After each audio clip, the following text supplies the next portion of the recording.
আসসালামু আলাইকুম প্রিয় ভাই বোনেরা, সবাই কেমন আছেন? আশা করি ভালো আছেন। আলহামদুলিল্লাহ আমি ভালো আছি, মোটামুটি, বেশি ভালো না, শরীরটা একটু অসুস্থ।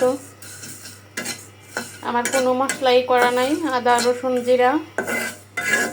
সবাই তো জানেন সকাল হলে গ্যাস চলে যায়। সকালে উঠছিলাম রান্না করার জন্য, হঠাৎ করে মনে হলো যে আগে আমার তো মশলা করা নাই।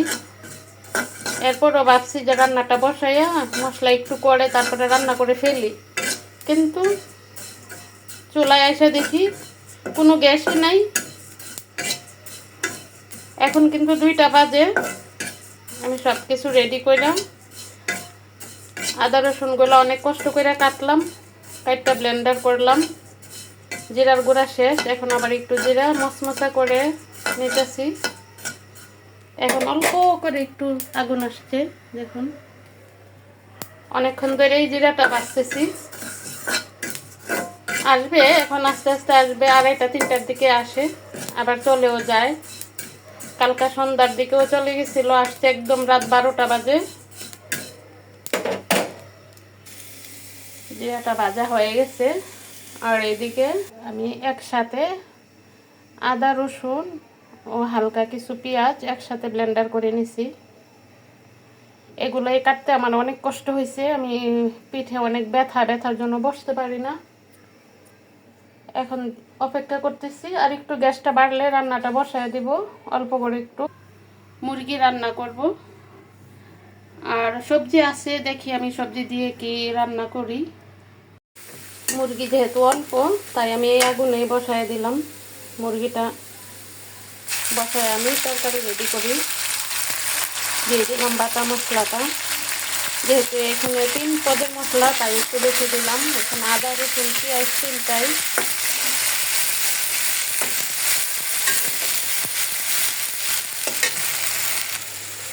একটু পানি দিয়ে দিলাম, হলুদের গুঁড়া দিয়ে দিলাম, মরিচের গুঁড়া দিয়ে দিলাম, আর জিরাটা আমি ব্লেন্ডার করে পরে দিতেছি। স্বাদ মতো দিয়ে দিই লবণ।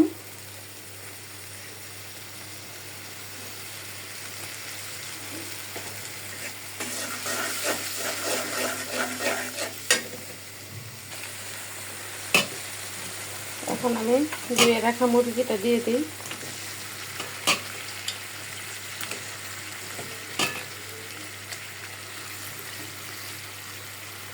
পেঁয়াজ কুচি দিয়ে দিই।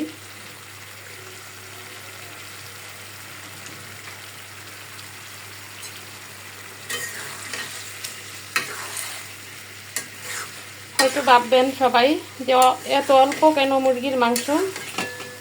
আমার একটা ছেলে আছে ছোট, তালহা, ও মুরগি ছাড়া খাইতেই চায় না। এজন্য অল্প অল্প করে রান্না করি, কারণ প্রতিদিনই আমার রান্না করতে হয়, মাঝে মধ্যে একটু মিস যায়। আর যেদিন গরুর মাংস রান্না করি ওই দিন মিস যায়। গরুর মাংস খায় তবুও কত প্যান ভ্যান ভ্যান কইরা তারপরে খায়, এমন পাজি আমার এই ছেলেটা।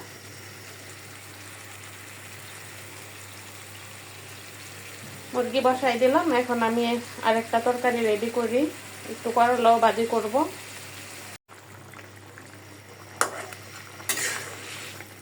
মুরগির মাংসটা কষানি হয়ে যাইতেছে, ফাঁকে আমি অল্প করে একটু মুগ ডাল দিয়ে দিই, কারণ এই মুগ ডালটা আমার ছেলে তালহা অনেক পছন্দ করে। কয়দিন ধরে খালি মুরগি রান্না করতেছি, সাথে কিছু দিই না, তো আজকে ভাবলাম যে একমট মুগ ডাল দিই। ভাজির জন্য করলা কাইটটা ধুয়ে রেডি করে নিলাম, আর বরবটি সাথে একটা আলু দিয়ে একটা টমেটো দিয়ে কাইটটা রেডি করে নিলাম।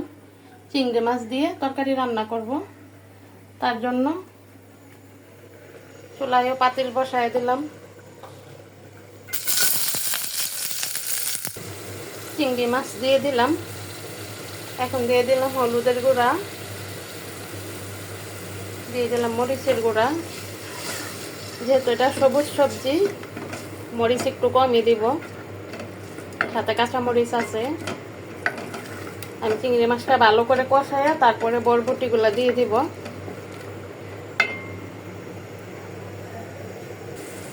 আর একটু বাটা মশলা দিয়ে দিলাম।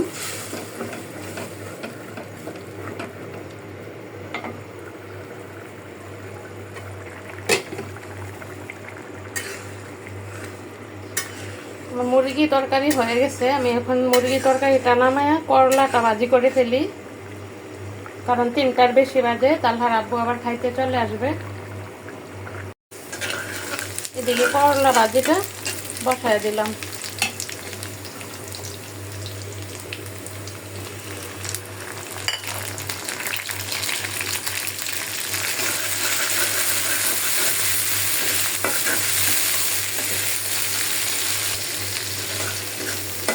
অল্প একটু হলুদের গুঁড়া, একটু স্বাদ মতো লবণ দিয়ে দিলাম। এখন দিয়ে দিব করলা।